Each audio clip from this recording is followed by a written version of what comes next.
დარწმუნებული ვარ, მას იქ ყავდა პირადი პატიმრები. ამოჩემებული, აი შენ ხო პირადი პატიმარი იყავ.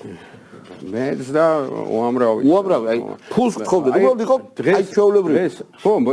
ჩეჩნები რო იტაცებდნენ ადამიანს. აი ეგ არის რა, ჩეჩნები იტაცებდნენ ადამიანს და გადაიხადა გამოხვალ რა. ხო, და ის საუბრები რომ კი მაგრამ შვილი არ გენანება, ნათესავი ძმა არ გენანება და იმიტომ იყო მე მთელი შვილები ნათესავები, ნუ გახიზდა. ზოგი მაგახიზდა, ზოგი ტერორში ყავდათ ისეთ და დაჭერილი. მე ერთ-ერთი ლევან მამალაძის სიძე დაიჭირეს, რომელსაც საერთოდ არ იცოდა რატო იყო და დადიოდა იმაში მეშვიდე საპყრობილეში მოიყვანეს და რა უნდა თუ ხო არ შეგიძლიათ მე მეკითხებოდა იქა აი პატარა პრაგულკაზე რო რა ეგრეთ წოდებულ პრაგულკაზე რო რაზე ვარო აქ ნუ ადამიანი გაოგნებული იყო რა უნდათ იმისგან იმიტომ რომ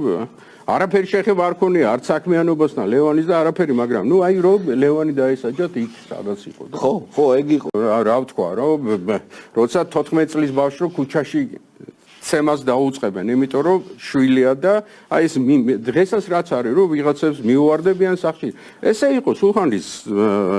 შვილი 13-14 წლის ბავშვი საქართველოში ხელს არავინ აკარებდა არასდროს ბავშვებზე არ იყო ეს და მე არ გამიგია რა არა სულხანთან ესეც გააკეთეს იგივე თორნიკე როცა დაიჭირეს ძმა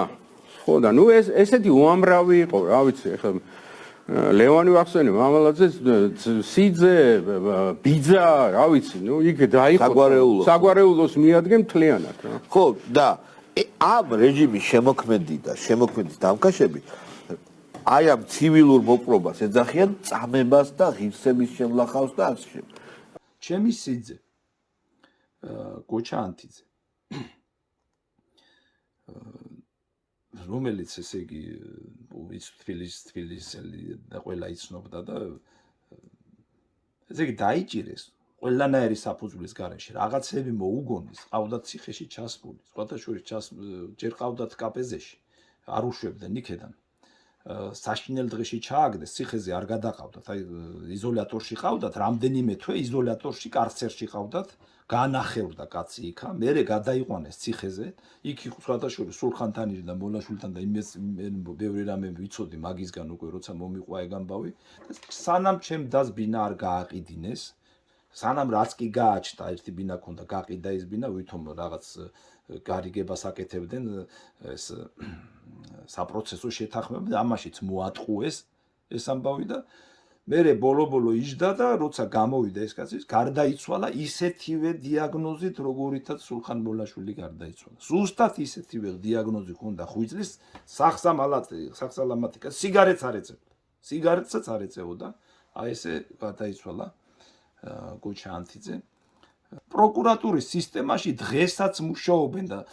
მართლმსაჯულების სისტემაში ის ადამიანები რომლებიც სააკაშვილის დავალებებს აფორმებდნენ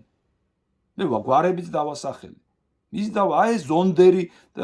წარმომადგენლები რომლებიც შკერავდნენ საქმეს ესეთივე საქმე შეუყარეს სულხან მოლაშვილს ესეთივე საქმეები შეუყარებს ხეს და რამდენი ადამიანი შეიწირეს ამ სურათზე ჯვარი წერია დედაჩემს აი ეს ხალხი შეეწირა 4 ადამიანი და კიდევ სხვები რომელსაც კიდევ აი არ ყვები 4 ადამიანი შეეწირა სააკაშვილის პოლიტიკურ ანგარიშწორებას